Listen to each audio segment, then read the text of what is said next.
Hello everyone and welcome to the LCP Blunt Talk podcast. Special edition coming from Đà Nẵng, Vietnam, where the final weekend of the LCP will go on this weekend. And we have people here who are living and working and, may I say, breathing the LCP. So I will let our guests introduce themselves.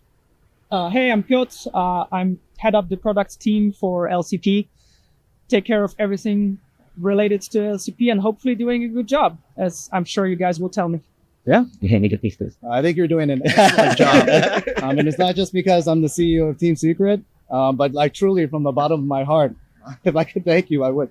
But no, I'm Team Secret's CEO. My name is John, and I'm the one responsible for all the leaks in our organization. It's nice. Yeah, and my name is Vestion. I was on the first episode of One Talk, and I'm here again, obviously English caster for the LCP. I've been in the region for years and years, coming from Oceania, and now more involved in the greater region. So it's great to be here once again with everyone else. Okay. John, I think that the script for the final is like already fixed. So if you have any problem with Piotr, I think you can like fire it away. Oh yeah, don't worry. I The definitely things is already fixed. I hope it's the right script. So how's Đà Nẵng treated you so far? I mean, I love it. I love being in Vietnam. This is why, one of the reasons why we wanted to invest in Vietnam for the last several years. It's great to be able to finally play here, on such a grand stage. And I think the fans and the excitement, everything, you can just feel it as soon as you get here. Yeah. I mean, personally, obviously I'm from New Zealand, so being here in Da Nang is very, very hot and very humid. But other than that, I'm really, really enjoying it. I mean, I'm sweating profusely, but I'm getting to go around the stadium, meet a lot of people, obviously meeting John, Piotr, and Lou now in person for the first time, as well as many others. I've loved it more than I could possibly explain. Yeah, likewise. I mean, I feel similarly to you about the weather, but it's my first time actually in Da Nang, not my first time in Vietnam. So far, really awesome. I'm definitely looking forward to what we can do here. So far, the food's been great, atmosphere has been great. Let's hope it continues. So you satisfied with the decision to make the LCP final weekend in Da Nang, right? Oh yeah, so far. Yeah, for sure. I mean, it was it took us a while to make that decision.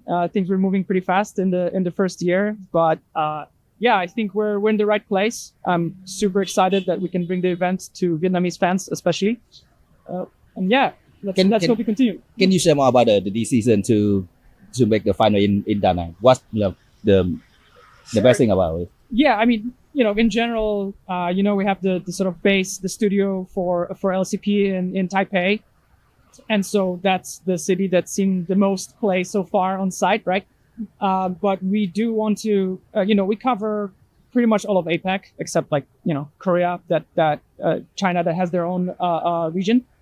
So we want to bring our events and the kind of experience like this to fans all over the region. So that's why Vietnam was one of the kind of first places we thought about. The fans here are passionate. There's tons of them. They really love League of Legends. The region has a long history, obviously, of hosting League of Legends events and of the fandom. And besides that, there's a lot of, I'd say, logistical reasons. Wherever we bring an event like this, it's not just us, like Riot or our team. Obviously, this couldn't happen without the support of Da Nang City, our partners FPT, our publisher VNG. So there's really hundreds of people that contribute to this, and I think all of that kind of coming together is what enables us to bring an event like this to the fans, and then that was also what made us choose Da Nang as the first destination. I think this will be the perfect opening speech for an event like this in Vietnam. Usually in Vietnam, when we have a sport event, there's a big guy, so I started to start the event with a speech like this. So you are perfect for the job here. All right, perfect. The script so far is really running well. Is this one gonna have in the video on? Oh, for sure. Now I just got to learn this whole thing in Vietnamese, so bear with me.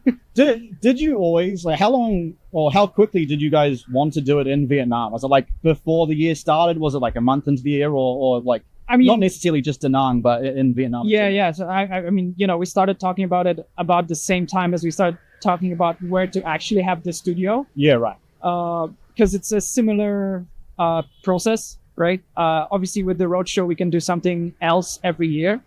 But yeah, this started early on. It's just, we had a lot of things to take care of at the start of the season. And so this took a little longer than we'd like. For next year, we'll start talking about it and arranging it. We've already started, essentially. So we hope to confirm it a little bit sooner next year. I think it's good that we have like everyone from everything LCB related. We have the team, the production and community, and the guy who's like behind it all. Yeah. So The guy who gets the blame. yeah, It's fair. maybe we start with a good thing. I think good thing about the team from John. So now I know like any technical difficulties or long tech pause, who to call? The LC boss. Oh no, Casante bug. 100%. No. Yeah. Bring it. Okay. All right. So what was the question? Anything about the LCB you want to talk about? With the head of product here. You said good. That's why he's struggling. Yeah. Yeah. You can start with the bad. That's why I wanted to clarify the question. I mean, no, I think the LCP has been really good for the growth of our team because we get to do a lot more regional and that's considered like international play, and playing against other teams in our region. I think we learn a lot more and kind of level up ourselves. And also, I think it's a great experience for our players to be playing on-site in another country because it's personal growth as well. Right? It's not only learning like how to level up as players and increasing your skill set in game, but it's also learning basic things about like how to mature as a person, how to grow up essentially. Right? You're playing away from home. The food is different. You're not comfortable in this environment. You don't even know how to do basic things like pay for utilities and water and all these things, right? And so these are all things that you learn and helps you like mature as a person, not only as a player. So these are things where, it's part of our journey and it was tough at the beginning, but I think our players, our staff, everyone in the organization has really learned a lot and has benefited from this process. Yeah, I guess in a way as well, it's like what you said, it probably helps when obviously now Team Secret Whales are going to go international for them to have an experience essentially already playing internationally for all the players, right? So going over to China to compete in Worlds is going to be a little bit more comfortable than otherwise it might have been if they just came out of the VCS. Yeah, I always say, you have to be uncomfortable in order to grow. Yeah. And so this is an experience that has really helped us grow. And I think you've seen it in our journey, even performance-wise. Yeah, absolutely. Yeah, I think for me, when it comes to the LCP, the thing I find the best coming out of it, honestly, is like, you look at like, obviously last year you had VCS, PCS, right? And there were both regions would put really strong teams going to Worlds or going to MSI, whatever it may be, but they would never quite reach the expectations you'd perhaps hope for them. And now this year you got First Stand, you got MSI, you had CFO going over there, Garmin, MSI as well. And I think they overall exceeded expectations, especially at First Stand. And then CFO as well at MSI in particular, going to 5 against T1, taking game for AL, like these are things that I think without having the PCS versus VCS rivalry going on so consistently, I don't think we would have seen, because there are just differences between how the VCS teams play and how the PCS teams play. And so you match them up against each other and they get to learn from each other a lot more. And you get to see that in other regions, right? Like look at LEC. They have so many different countries coming together to compete in this one league. NA is a little different, but even then you've got like Canada and US, and it's such a large territory where you still get a lot of differences in variety of play. So I think now that the combination of all these regions come together, and obviously still a lot of growth to come from like the LJL, the LCO, the other wildcard regions, I still think that the basis of the first year has looked really good for the progress of, years to come. Wait. League of Legends still has NA? Yeah. We'll Not see after, so sure. after the upcoming international events. Yeah, for now, it's an asterisk. Okay. Yeah. I just gotta verify. I'm glad to hear that that's I guess seen as a positive thing. I wasn't sure as you're like talking about for teams, it's definitely been a challenge, right? When we decided that we need to have sort of like a base in one place, bring everyone there. For Vietnamese teams, for Japanese teams, Osh teams, right? It was a challenge. I'm sure you can speak to that a bit, right? To go there. But yeah, the aspect that you're mentioning around like exposing everyone to kind of inter-regional, international play, giving them the experience of playing on stage, facing different metas from different servers, let's say, or different regions, right? Different styles of play. I think honestly, we didn't expect it to sort of show effects in the first year. Like that's usually something that takes years to properly sort of develop. But yeah, I mean, seeing how teams perform internationally, maybe there's something to it right away, right? Yeah, I think so. And it's always going to be hard because of like, there's obviously here, especially in CFO, that big caveat of like, what is home queue? He's this big wild card, right? But I think you just remove that. You look at last year, PSG, they had essentially just one of the best APAC rosters you could ever dream of, including Junja being their jungler. They still couldn't find the heights that CFO have. And I think a lot of that comes from that inter-regional competition. Another like immediate effect is the viewership. I think I don't have the exact number right now, but compared to the last season of the VCS, the first season of LCP, the viewership is way higher for me. I mean, and we've seen huge growth also in costumers, so great job. I think, in general, I think there's a few factors in this. First, generally, everyone appreciates kind of higher stakes, right? And even though we're part of the same league now, when it's like a Vietnam team versus a Taiwan team or like an Osh team, you know, like you get like, oh, well, it's the other guys. It's our frenemies, right? Yeah. From same region, but throwing a sympathy bone to Osh there, mate. I didn't miss that. No, it's kind of like straightforward on paper. It's like, hey, you have the favorite teams of people from different regions, so more of them watch. Yeah. And so we've seen that LCP on its own, especially in the finals of mid-season, right, Split 2, we've seen just a peak of viewership that we've never seen before in the region. We haven't yet beaten like every viewership record of each individual league. So if you look at just Vietnamese viewership, I think we still have a ways to go, but obviously the trend for year one, I'd say is really good. So that's quite exciting to see. Yeah, and I think it's also heartwarming to see like fans gather from other regions and other countries for, you know, you're a team that's like historically like a local team. Right. Sure. I mean, looking at even like the English broadcast, it's like all like, you know, in Korean, and then like, you know, fans coming out to support our team and support the other Vietnamese teams in Taiwan. Like these things are like, you know, very heartwarming to us. Yeah, I think to that as well, real quick, is like one of the best things that I see in the LCP in comparison to literally any other region in the world is it's like, it doesn't really matter what team someone's a fan of because they all seem to just be a fan of the league. You know, like as soon as, let's say, GARM is out, like right now, right, I'm sure 99% of the GARM fans are now just going to be supporting Team Secret Wales, right? Like they don't have this passionate thing where they're like, okay, my team's out, I hate every other team, right? It's very much a community where everyone is kind of on board at supporting each other. And you see that as well when they go internationally. So I think that's really heartwarming to see. And it's something I think that's really important for the newest league in the world. Yeah. I can share a little bit about that because recently I have seen a lot of Vietnamese fan club supporting CFO and PSG. Yeah. So we still have Vietnamese fans for the Taiwanese team in the past, but like not at this level for the first time in the LCP because the fans now they have the chance to watch the Taiwanese team like on the weekly basis, and they become fan of the CFO and the PSG Talong team. Not LCP fan in general, but fan for that specific team. Yeah, I think that, you know, honestly that works as well, right? I think because of how the stakes are set now, right, where even if it's a CFO, if you're a Vietnamese fan, they still represent you. Of course, I think for any fan, it's the best if their favorite single team or favorite single players in the event. You can't always have that. So yeah, in this case, I think the teams have also credits to all our orgs, like done a lot of work in approaching and in a way introducing themselves to fans in other regions. We've seen a lot of examples of fans becoming, say, fans of you know, a team from another region, maybe just because they like their content or they like their play style, right? Or they're 017. Sure. Right. Hey, there's a story. There's a story there. Exactly. Right? There is a story there. A really good comeback story potential for now. True. Right? Yeah.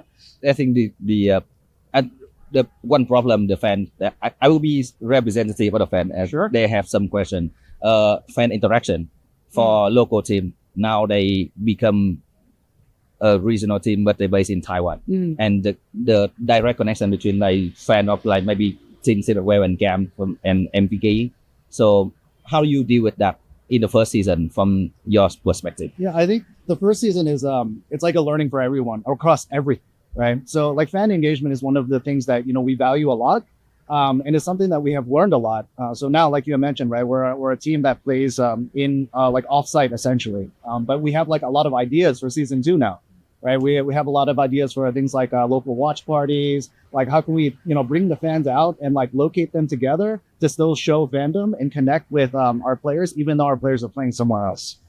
So things like that, we want to do more. How can we connect more digitally? How can we just drive more community engagement, even though we're playing outside? We have a lot of ideas around that, which we hope to roll out in season 2.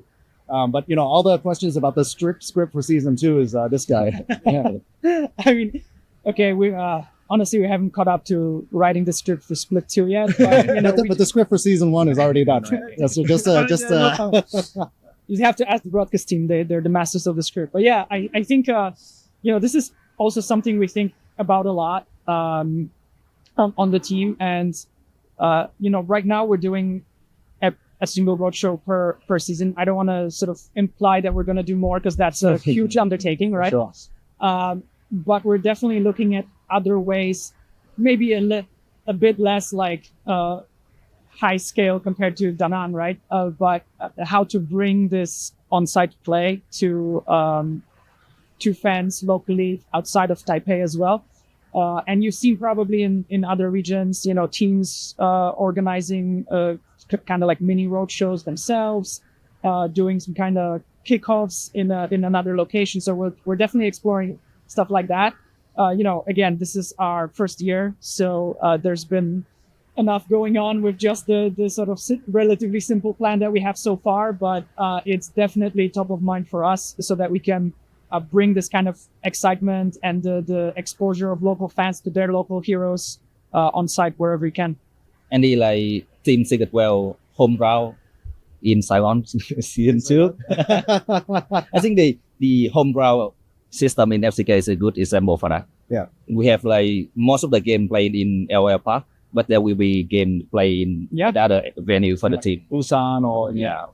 Yeah, I mean, I'm really happy about the I guess the openness to experimentation, because I think this leads to overall better product. And I can, you can see like some of the results, right? Like even coming into Da Nang, you just feel like the excitement. Even as the stadium and the venue is getting set up, you kind of feel like, this is like a big thing. And I know it's a huge undertaking, but you see like sort of the results of doing that. So hopefully, things like that can be either expanded upon, or there's more ideas that you can try. I think one thing I wonder about as well is, do you think from like a league's perspective, there going forward would be any way to like introduce a way or like show off the personalities of the players a little bit better? Because like I think this year, at least in my opinion, a lot of the heavy lifting of how a lot of notoriety came to the LCP is like Driver at first stand, right? Like doing these dances. Taki more recently with his social media dances. I think these are like 2 ways that the players themselves have like randomly come up with and started doing. And I think like for the league, it would be really good to have more of those showcased, because I'm sure there are more that like, wanting to come out for sure, to try and get out there. No, that's a very fair point. And we also noticed that there's been a few, let's say, smaller things. For example, in the venue or on broadcast, you can see that like during player walkouts, when we introduce the players, we have animations instead of just photos. Yeah. So the players express themselves in all kinds of cool and weird and funny ways. And the handshakes too. Yeah. Right. And the fans sort of immediately picked up on that. So there's definitely been like a few things that we also noticed kind of make more sense. So yeah, there's nothing I can like give you right now. Like, we'll do this exact thing, but that kind of trend is definitely something that we need to do. As we've discussed earlier, right? Like the building kind of cross-regional fandom for all of our teams, I think helps all teams, helps all fans have someone to cheer for, helps the league overall. So we're definitely going to do more of that. And I think that's a good example. We have a lot of very unique kind of talent and local quirks and memes that we definitely want to expose and show to all of the fans, make like LCP a platform for that. I think the content creation as a regional league is it's a pain in the ass because we have like the LL Esports Vietnam for the Vietnamese team. We have the English bay for English and maybe the Mandarin bay for Taiwan. Yeah. So to unify on that content and like how to make good content from like fragmented system. Like, you have any plan for that? Because and from my I look at every fan base and I see the different. Yeah, it's tough. I mean, honestly, I think that's kind of like both a blessing and a curse, right? I think how diverse the region is culturally in terms of languages, etc., is actually awesome, right? We've talked about how it brings like different play styles, but also brings different cultures of being an esport fan and celebrating the teams in different ways, just enjoying the esport in different ways. So I think we don't want to lose that. Like, I don't think LCP will ever become like a one size fits all, like, oh, this is the sort of LCP way and now we do everything the same way in Vietnam and Taiwan and like Ocean, Japan. Amazing. I don't think that's what we're gonna do.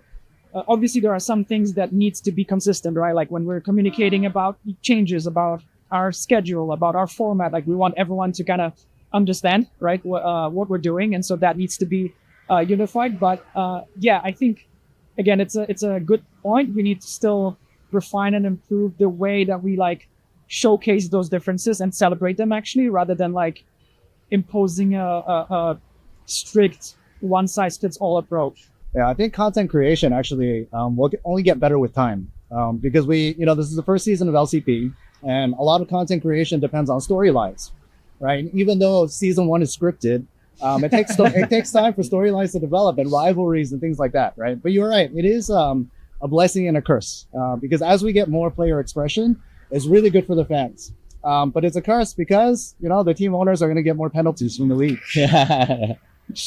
Yeah, maybe we do need to do a bit more media training for some players. But no, I think so far it's been great, honestly. And we also need to see what kind of sticks with the fans, what they want to see, right? It's because the styles are so different. Again, we don't want to ram any particular style of content or like storylines down people's throats. We just want to find out what they like and what they engage with. And if that's different in every country or in every language, it's going to be a lot harder to deal with, but so be it. We'll do our best. Talking about content, like Taki can lift a lot of things off your shoulder, right, John? Because for some other team, the CEO like had to be the main guy. some other but I only see you in like one video of the team, something like a team meeting when you like have a workshop with a because it's because I taught Taki every dance he knows. Okay. That's why he actually learned dancing from me, right? So when you're able to teach, you can delegate and then you can chill. There's a stage. I mean, I don't think the type of dancing that I do is not appropriate for this podcast. Right. So you really want to see that dance, don't you? Yeah. No, because the men's section about 2025. So I think we talk about a lot about the good thing. I think about the bad thing.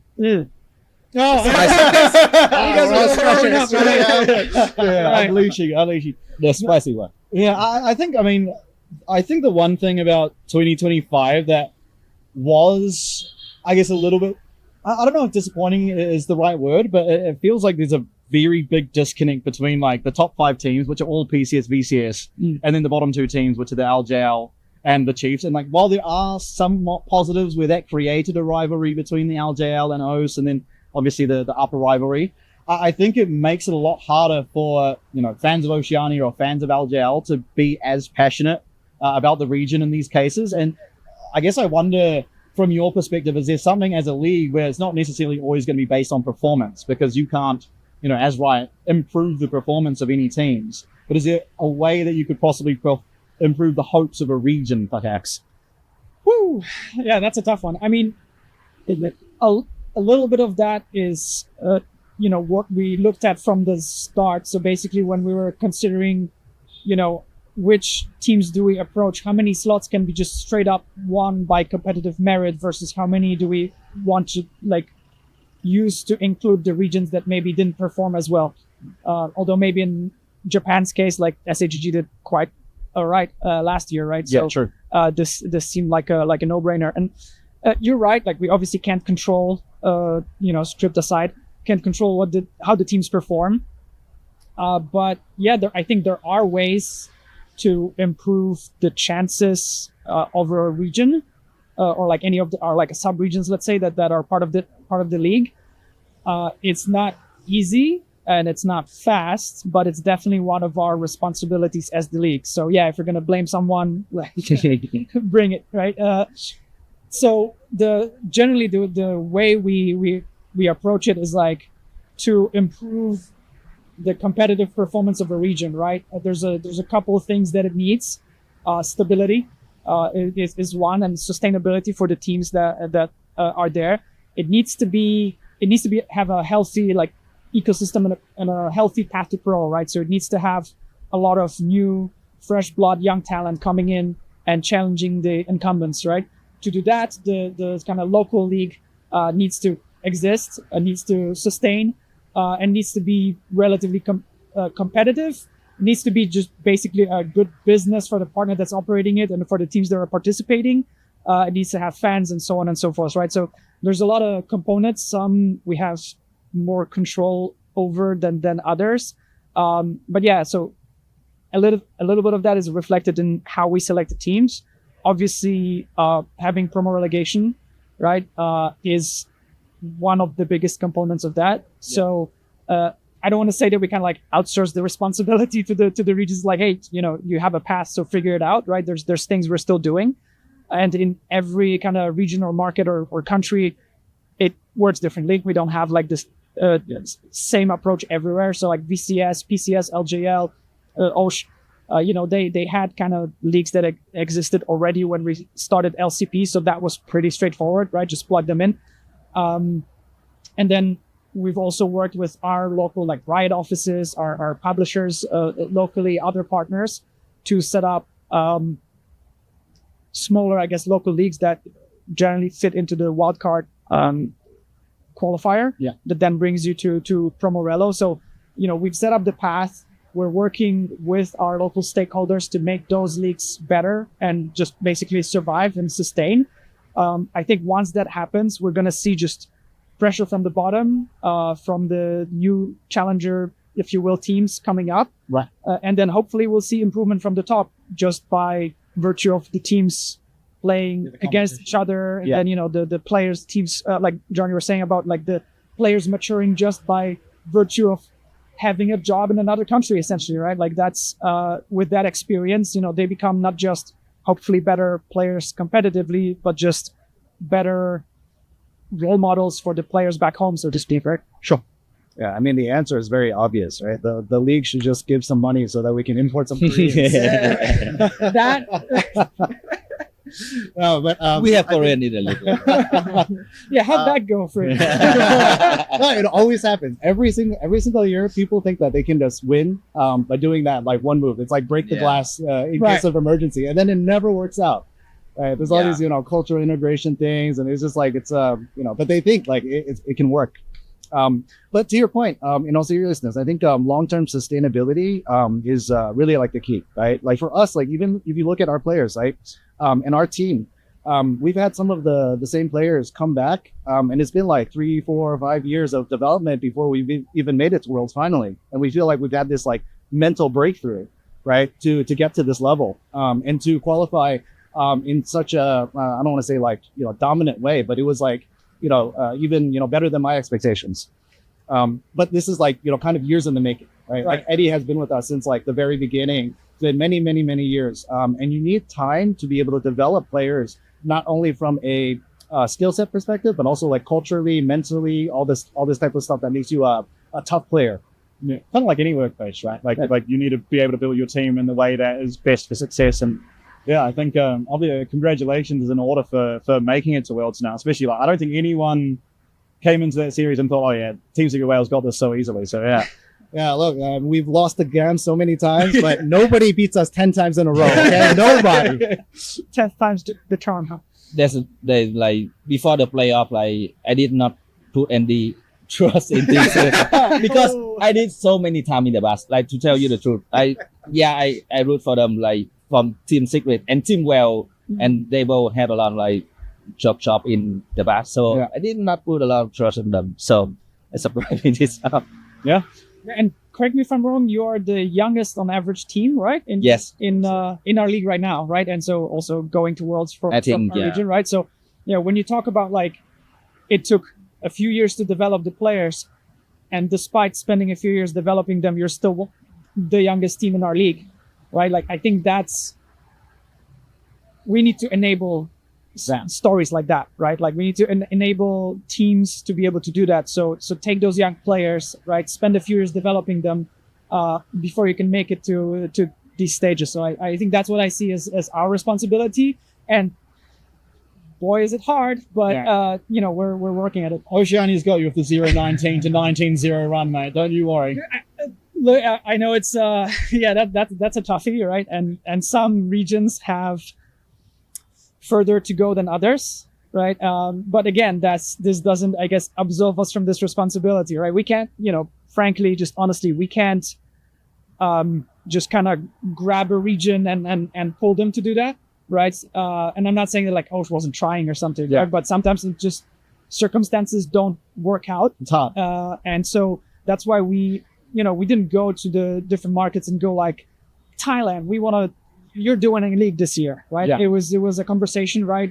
Finding the right partners, finding the teams, realizing there's fans that want to watch that and support that, right? And I think this will happen in Osh, and it might take a bit longer. Maybe it's not this year, or it's not this year, but maybe it's next year, right? And we'll just keep at it. I think we'll see the kind of fortunes and development of the different regions change over time. I think being open to that is really where, in the long term, like LCP is gonna shine. I think, right? And like outdo the other leagues, if I may brag a little. How are the national league doing at the moment? For us, like the wildcard leagues, honestly, I think they're great. Okay, I can't tell you all of the teams that won off the top of my head, right? But there's been a lot of discussions that we've had. Some of the discussion of like, can those teams beat the Promo Relo teams, right?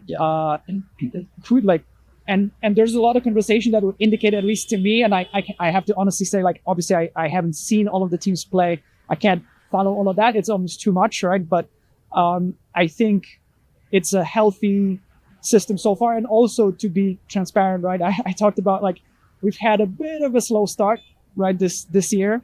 And the kind of wild card and local league ecosystem has suffered because of that a little bit, right? It took us a while to set it up, right? And it's, again, I don't want to use the excuse again of like it's not easy. It isn't. I think next year, I'm really looking forward to it because it's gonna basically start from the start of the year, right? And I think, don't quote me on this, I think we're gonna have something like maybe 10, if not more, local leagues, right? Oh. We're kind of underneath LCP, right? That's huge, right? And even if in some cases maybe it's a smaller one, right, that just provides this chance to players, I think once you kind of see that as a local, you're like a strong player on your server in your country.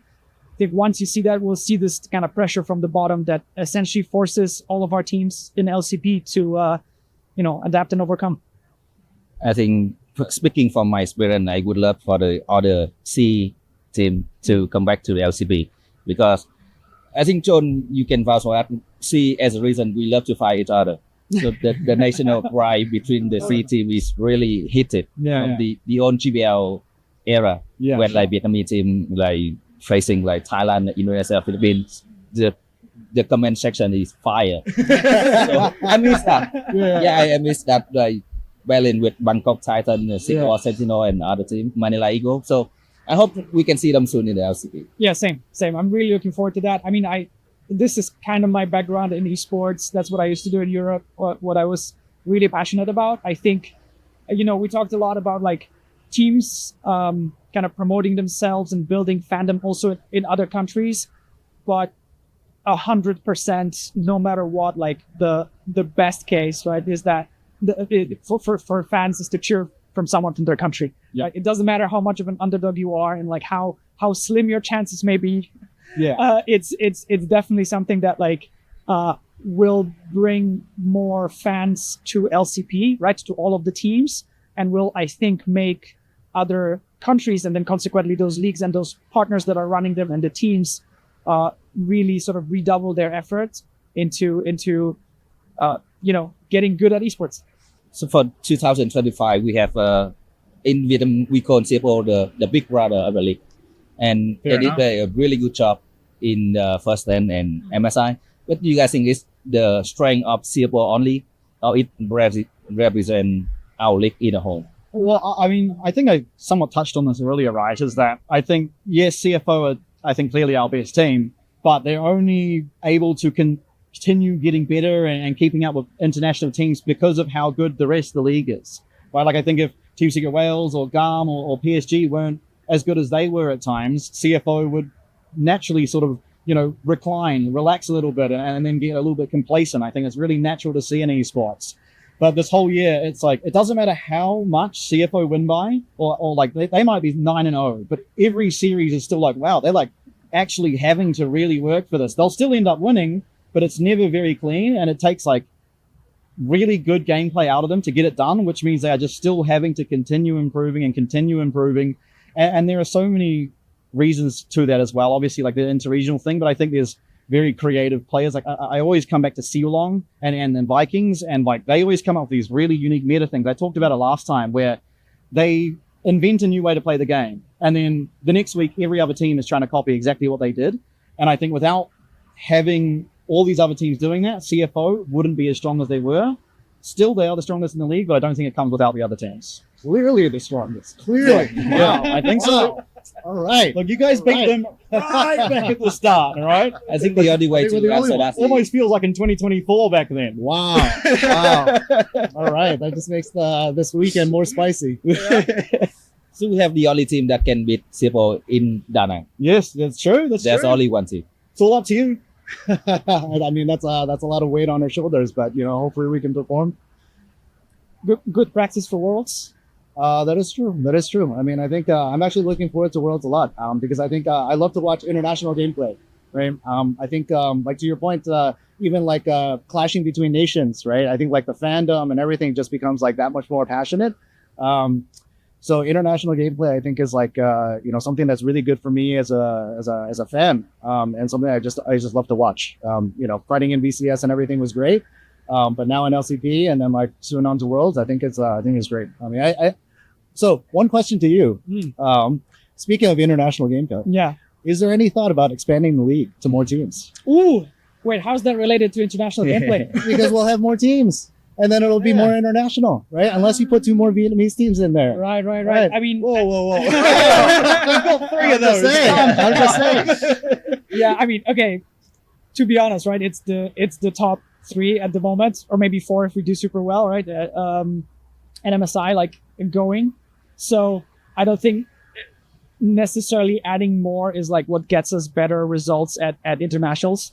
The bit of a sidebar, but like I also love international events because that's where I no longer have to be impartial, right? So like, Nice. when we're, Be like here in biased. Da Nang, it's like, oh, made the best team Exactly win, how I etc. feel. Right? But then at internationals, it's like, no, LCP team, That's right. yeah, kick everyone else's butt. And then I go on Twitter and there's all these people saying so much bad, not just ignoring the LCP existing, and then they lose to them. It's like, Exactly. Yeah. Yeah, the gloves come off at international events, that's for sure. But yeah, to the point of expanding the league, it was a very hotly debated but like consciously made decision to have 8 teams, right? Obviously, we created LCP in a region that had 30, 40, 50, depending on how you look at it, like professional teams, right? So this was no matter what going to be like a pretty significant change, right? And that's why like we wanted to make sure that the other leagues stay. And so it's a bit of a cop out my answer now, right? But like I want to make sure that all of the local leagues are good enough for teams to kind of like survive and continue in esports, so that being in or out of LCP is not like a do or die, right? For them as a Oregon esports. But of course, every other week we discuss, would we expand, would we not expand? And again, coming back to like the reason for 8 teams, frankly, there's like fewer mouths to feed. I know it sounds pretty brutal, right? But the GRP, right, that the teams get, that they share, right, the prize money, right, the rewards, chances in international events, how much exposure you get on broadcast, right, is more concentrated. And I think before we make a step like expanding to 10 teams, because that's a really big step. I know it doesn't seem like it when you have 8 teams, just adding 2 more, right? But it expands our schedule massively, right? So like if you would want to make format changes, you want to try something new, try something different, give the teams more games, that's a massive undertaking when we have 10 teams, right? So yeah, again, to kind of answer your question, I don't think necessarily that'd be like our solution to get better at the internationals, right? Because really that's the top teams that need to kind of get better. And as you said, I think they need to like sharpen each other up, right? And play more against each other. So we are looking at like, okay, how can we make the best teams, like give them a better prep for international events, right? Is there, would you say, more incentive for the league to add more Vietnamese teams because game time is over? I mean, it's, I think, look, there's incentive to have more teams from everywhere. Yeah. So you acknowledge that game time is over. No comment on that one. I think I still have to be impartial. Ask me when it's like international events time, then I can tell you. I think also like everyone here will agree as well. You look back last year, right? VCS, very top heavy. PCS, very top heavy. OCE, very top heavy. LJL, very top heavy. So like, even now we have the LCP, it's like not as top heavy. Like right. Instead of having like 3 really good teams and then the rest are kind of like, maybe there's a chance, but you never really got that much hope. Now it's more like, okay, there's 5 teams where realistically you wouldn't be surprised to see any one of them come top 3. Right. And there's, obviously the LJL and the OC teams that are still struggling, but like even then they get competitive with each other as well. Like Chiefs have been taking games off many of the teams in the league. It's not unbelievable that they could have done it. Whereas you go back to the PCS, there were some teams where it's just like, wow, like they just don't have a chance. They just like, for lack of a better word, suck. Like they actually just suck. You compare them to like PSG back then, they just sucked. And I'm sure the same happened in the VCS, although I wasn't so closely following it. But like, I think the same would happen in the LCP. If you like expand it right now, you'd probably end up having, okay, now there's 5 really good teams and 5 not so good teams. And like, what does that improve? Maybe viewership, but even then maybe it hinders it because people's favorite teams are off air more often than not. So yeah. We have really harsh word for that. Like we have more trust, much to be blunt. Yeah. I mean that's like CFO versus like the very bottom. Right. Yeah. It's kind of you see it on the schedule. It's like, isn't enough to inside really viewership. Yeah. I think that's obviously that's one of the risks, right? It's not the, I would say, main reason why we don't expand, but sure. I mean, you might get lucky, right? And you might add like another 2 top tier contenders for the top teams that like. Are always, I don't know, top 3, top 4 and contend for those international events.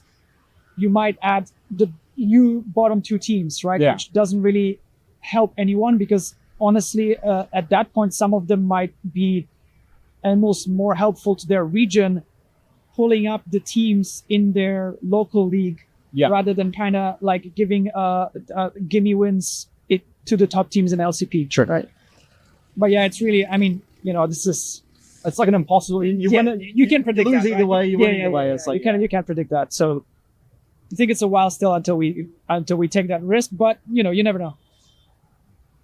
Because right now it's kind of do or die for the promotion team in Vietnam. I did a podcast with the coach of Saigon Dino. Yeah. The team gonna play with MVK, and one of his like strategy is to he tried to do like psychology warfare with MVK. He said that.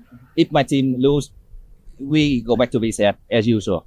But if your team lose, you're gonna lose like million of them on the podcast. And it's kind of true. Yeah, true. Nice. Is it working? You think? I think it's a bit. Well, hey, I mean, all's fair, or not all. Not everything is fair, but this one seems to a level all's fair. Yeah, to a degree. Yeah, because MVK they have to like set up a lot of things for LCP. For sure. And if they lost that series, gonna be like hell. Yeah, especially when they're like so close to not having to be there, right? Like they're one series away from not having to be there. So, yes. Well, it's all crazy. You'd think though, like, I mean, I haven't watched much of the Dinos. I know like their mid laner Pout is really strong, but you'd still think the experience that MVK had this year, you'd have to hope they're favored. Just like no, I think For my personal opinion, it's like 50-50. Really? Because Wow. they have like Sparta and Beer. Yeah. So they're both VCS champion, Right. Okay. I think. Well, that's exciting then. Beer is the multiple time champion across multiple teams. Sparta used to be and is still like a top tier top laner. So it's kind of and the psychology warfare. Yeah. So Do you think Solifim plugs in the mouse and keyboard? I hope so because the last season of the BCS, the big viewership come from that series. Really? Yeah. So Is he registered as a sub? Is he? No. I just want to make sure is it a realistic I mean, scenario? he's an official Coaches- team member, and Yeah, I think coaches are allowed to play if they need, right? Yeah. I think that's how the rules work. Like, yeah. I don't, in case that's like their secret ace up Yeah. their sleeve, I don't want to give it away, right? But like, yeah, it's possible. I think it's legal, yeah. So coming to Worlds, I think there's a little bit of pressure for the LCP team Mm. to prove that our league is not like the lower tier league, right? So they have to perform. Yes. It's their job to perform. Honestly, I mean, I don't want to like lower expectations or something, right? I think so far they've exceeded expectations, right? So when LCP teams went to either FST or MSI, I think everyone was like, even looking at just FST, oh, that's the Minor underdogs. region. Yeah, minor Yeah, minor yeah. region curse and all of that, right? And I think they've shown that, that not a minor region, or at least if that's the minor region, Yeah. what about all the other ones that are dropping games to them left and right, right? True. And then MSI, already you could see a little bit of that like narrative shift of like, sure, maybe they're still the underdogs, but like the expectations are rising. And then, you see like, GAM, sorry for mentioning them again, right? Like GAM taking games of G2, CFO, just don't want to trigger you, man. CFO taking games of T1, right? Like you see that and you're like, you know what, maybe honestly, they just need more opportunities to do that and things are going to be fine. So obviously I'm hoping I'm sure they will do us proud just looking at the past two events, right? And of course I'll be cheering only for them. But yeah, I think like they've already shown this, and this, I mean, it wasn't even year one, right? Like FST was a few months into our league, and Two, I think. right, Yeah. like coming off of the event, I was like, yo, this is fine. We're all right. Good. We're top four, eh? We take that. Yeah. So the final question, your prediction for the LCP team at World 2025. My prediction. Okay, so I think ultimately coming in, you'd be dumb not to think CFO are going to do the best, right? I would be hopeful. Again, Look, I'm just being honest. Look. You haven't given me any Team Secret Wales merch. You're So right. until then, it's CFO all the way, Matt. you're in Vietnam right now. Yeah, Down a no, little that's- bit. No, but I think for CFO, I actually really hope for, top 8 I'd expect. I think if they do less than top 8 is really an underperformance, but I would hope for a top 4. And I think it's going to be hard. Like there's 4 LPL teams, 4 LCK teams, but I think it is possible. Like you just look at them at MSI, right? It's definitely possible they can make it there. In the second spot, I think it's hard. I think looking traditionally, I would actually think that Team Secret Wales might do better than PSG, mainly because I never have faith in PSG's drafting. I think PSG trying to get through the draft phase has always been such a struggle, and it gets even worse at Worlds. So I think, I think a top 8 for Team Secret Wales is possible, although, it comes into how nervous is everyone. A lot of, newer players, as you pointed out, as everyone's pointed out. If they can go to Worlds and sort of be calm, I think I have high hopes for them. But yeah, I think that'd be my order. CFO doing the best, and then Team Secret Wales and PSG, I'd say doing relatively similar, but I'll slightly put Team Secret Wales higher. For me as a team owner, I really can't say anything because it'll just be a total jinx. I don't want any bad karma. I don't want any bad luck. I don't want anything. But I will say one thing, which is the reason, we kind of turned a corner this season and this year is because we focused a lot on mental training and on like team philosophy. And we have one philosophy that is going to continue into Worlds that we already have, which we talked about, which is we're not here to be tourists. Well, cold, I bro. can't say I like anything because that. I'm the product lead for the league and I don't want to jinx stuff. But I will We say have a lot of things on here because I am like banned from Yeah. predicting I've anything. been told about you. Yeah, like, right. nothing from me. Okay. Well, I will just say I'm a sucker for like young rookie players going to international events. I see And where doing it's well. going. I see where Right, it's going. So take this as you will. Like Okay. I just love seeing it because it's what we need, right? Like this kind of like young energy, fresh blood in the league, and kicking the butts of the older established players, especially the ones from other regions, right? Hopefully there's not too many internal LCP fights at Worlds if the draft is lucky Sure. for us. But yeah, When you said young rookies, I thought you meant PSG for a second, man. I mean, young compared to the other players, not compared to me. Oh, right. As a young midland. Really young mid later. I think we all hope for the best for the LCP team. Oh, Our absolutely. our first season Hell yeah. as a Yeah. reason. World champions or else. Or we don't come back. Or there's no season 2. Like the last time a team from our region become world champion, Vietnam and Taiwan team play together in the same league. Yeah. I'm just saying. Just saying. I'm just Hey, no. I'll take it, dude. Only a couple of years ago too. Yeah. So Seems like yesterday. okay, so thank you for your time in your like crazy schedule in Đà Nẵng, and obviously thank you the audience for supporting the LCB in 2025, and we hope to see you again in 2026. Bye bye. Thank you.